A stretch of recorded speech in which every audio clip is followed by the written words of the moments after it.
They're not invading with tanks. They're infiltrating with ideas. The Constitution was never meant to be neutral about its own survival. So why are we pretending it should welcome ideologies that seek to destroy it? Destroy it. Destroy it. Destroy it. Let me show you how America once stood its ground, then forgot how,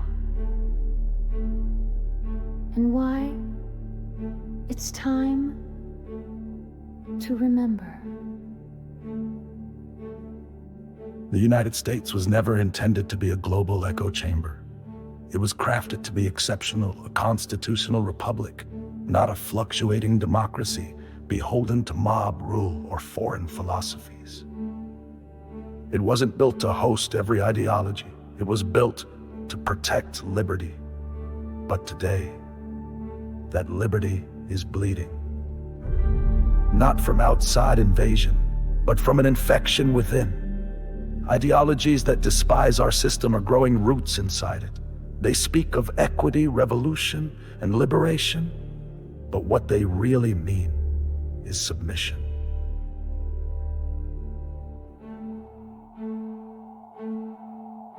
In 1954, Congress didn't mince words. They passed the Communist Control Act, not to debate communism, but to eradicate it as a threat. The act wasn't just legalese, it was a statement. Communism is not a political party, it's a conspiracy to overthrow the US government. The law outlawed the Communist Party USA and any communist action organizations.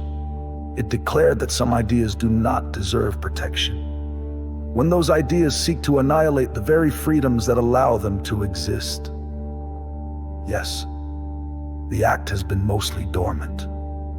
And yes, it's considered controversial today. But the spirit behind it, urgently relevant. Back then, immigration laws even barred entry to those aligned with Marxist-Leninist beliefs. The US once understood that the Constitution is not a suicide pact.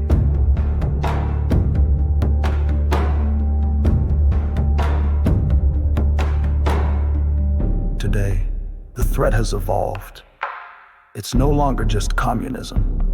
It's any ideology, religious, political, or cultural, that refuses allegiance to the Constitution. I've spoken with people who proudly reject the American flag, who say their loyalty is only to their book, tribe, or movement, not to this nation, not to its laws, not to its people. That's not diversity. That's division. Let me be clear.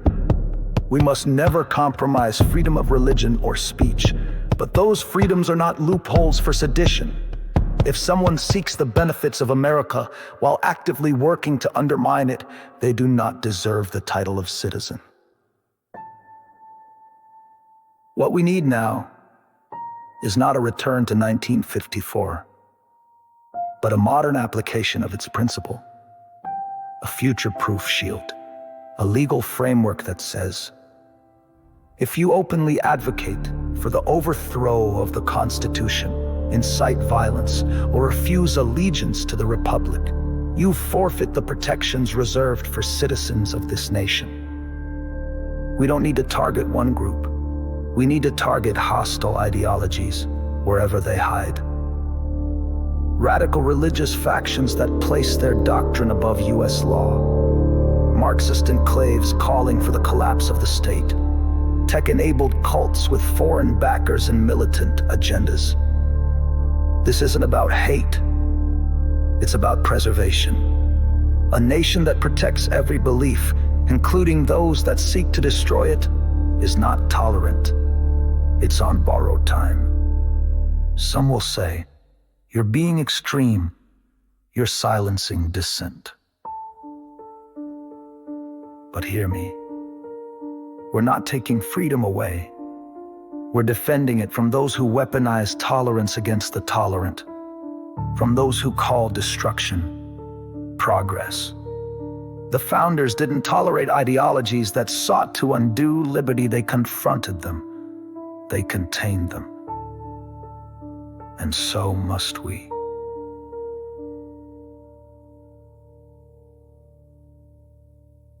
But before you take this in, don't just believe what I'm saying.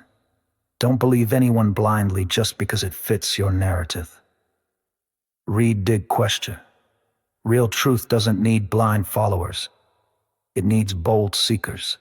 A liberty, it needs defenders.